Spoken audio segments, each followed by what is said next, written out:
ஆச்சி கொழுக்கட்டை மாவு வந்தாச்சு. ஆச்சி கொழுக்கட்டை மாவிற்கு கொழுக்கட்டை அச்சை கேட்டு வாங்குங்கள்.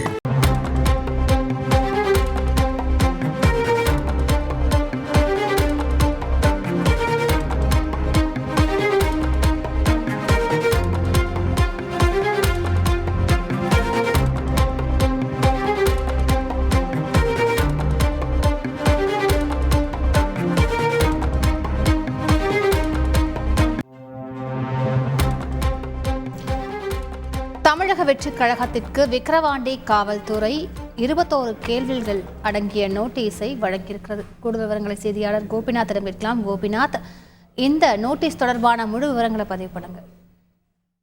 தமிழக வெற்றி கழகத்தின் முதல் மாநாடு வருகின்ற 23ஆம் தேதி விழுப்புரம் மாவட்டம் விக்கிரவாண்டி பக்கத்தில் இருக்கக்கூடிய வி சாலை என்ற இடத்துல நடத்த திட்டமிட்டு தமிழக வெற்றி கழகத்தின் பொதுச் செயலாளர் புசி ஆனந்த் கடந்த 28ஆம் தேதி விழுப்புரம் மாவட்ட காவல்துறை கண்காணிப்பாளர் அலுவலகத்துல மனு கொடுத்தாரு. இந்த மனுல நாங்க ஒரு 85 ஏக்கர்ல தமிழக வெற்றி கழகத்தின் மாநாடு நடத்த போறோம்.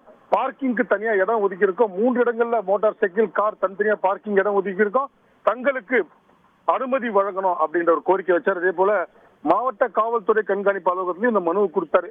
மாவட்ட காவல்துறை கண்காணிப்பு பழனி என்ன பண்ணாருன்னா இந்த மனுவை திருப்பி எஸ்பி கமிஷனர் அனுமதி மற்றும் பாதுகாப்பு அவங்க பார்த்துக்கோங்கன்னு சொல்லிட்டு இந்நிலையில ஒரு வார காலம் மாவட்ட காவல்துறை கண்காணிப்பாளர் தீபக் சிவாஜி விடுமுறையில இருந்தாரு.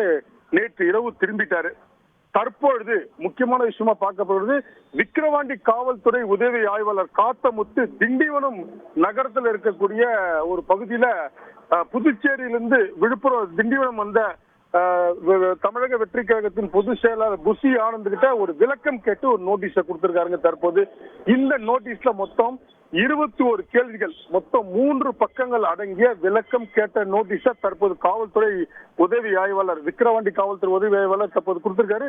இதுல கேட்கப்பட்ட முக்கியமான கேள்விகள் இதுல அடங்கியிருக்கு. காரணம் பாத்தீங்கன்னா, மாநாடு நடத்த போறேன்னு சொல்லியிருக்கீங்க, ஆனா எந்த நேரத்துல மாநாடு நடத்த போறீங்க, இதுல யார் யார் விஐபி கலந்துக்க போறாங்க, அது மட்டும் இல்லாமல் மாநாட்டிற்கு உள்ளே வருவதற்கு தனியா வழியாகவும் விஐபிக்கு தனியா வழியை ஏற்பாடு பண்ணிருக்கீங்களா, எத்தனை வாகனங்கள் தமிழகம் முழுவதும் இருந்து இந்த மாநாட்டில் கலந்துக்க வரப்போகுது, இதற்கான பாதுகாப்பு ஏற்பாடுகள் என்ன பண்ணிருக்கீங்க, வாகனங்களை சரி செய்யறதுக்கு என்ன ஏற்பாடு, தன்னார்வலர்கள் எவ்வளவு பேர் ஈடுபட போறாங்க, இது மட்டும் இல்லாமல் பெண்கள் குழந்தைகள் எவ்வளவு பேர் வருவாங்க, அவங்களுக்கு என்ன ஏற்பாடு பண்ணிருக்கீங்க, உணவு எப்படி கொடுக்க போறீங்க, உணவு பார்சலா கொடுக்க போறீங்களா, இங்கே சப்ளை பண்ண போறீங்களா, இலை போட்டு பந்தி போட போறீங்களா, அது மட்டும் இல்லாமல் தனியாக எவ்வளவு பேர் இந்த பாதுகாப்பு தனியார் பாதுகாவலர்கள் யார் ஈடுபட போறாங்க, இது மட்டும் இல்லாமல் மாநாடு முடிஞ்சிச்சுன்னா இந்த இடத்தை யாருங்க சுத்தம் பண்றது, மொத்தமா நீங்களே கிளீன் பண்ணி கொடுத்துருவீங்களா, இது போன்ற பல்வேறு கேள்விகளை கேட்டிருக்காங்க.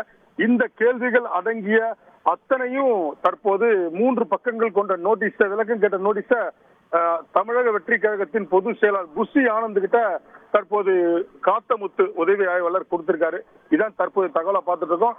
இவர்கள் இதற்கான பதில கோப்புகள் தயார் செய்து விக்கிரவாண்டி காவல் நிலையத்துல கொடுத்தாங்கன்னா அடுத்த கட்டமாக அனுமதி குறித்த அடுத்த கட்ட தகவல் தெரிய வரும். இதுதான் தற்போதைய தகவலை பார்த்துட்டு இருக்கோம். கூடுதல் விவரங்களுக்கு நன்றி கோபிநாத். தமிழக வெற்றி கழகத்திற்கு விக்கிரவாண்டி காவல்துறை நோட்டீஸ் அனுப்பியிருக்கிறது. கூடுதல் விவரங்களை செய்தியாளர் கோபிநாத் வழங்கிட்டோம். மற்றொரு முக்கிய செய்தி பார்க்கலாம். ஆச்சி கொழுக்கட்டை மாவு வந்தாச்சு. ஆச்சி கொழுக்கட்டை மாவிற்கு கொழுக்கட்டை அச்சை கேட்டு வாங்குங்கள்.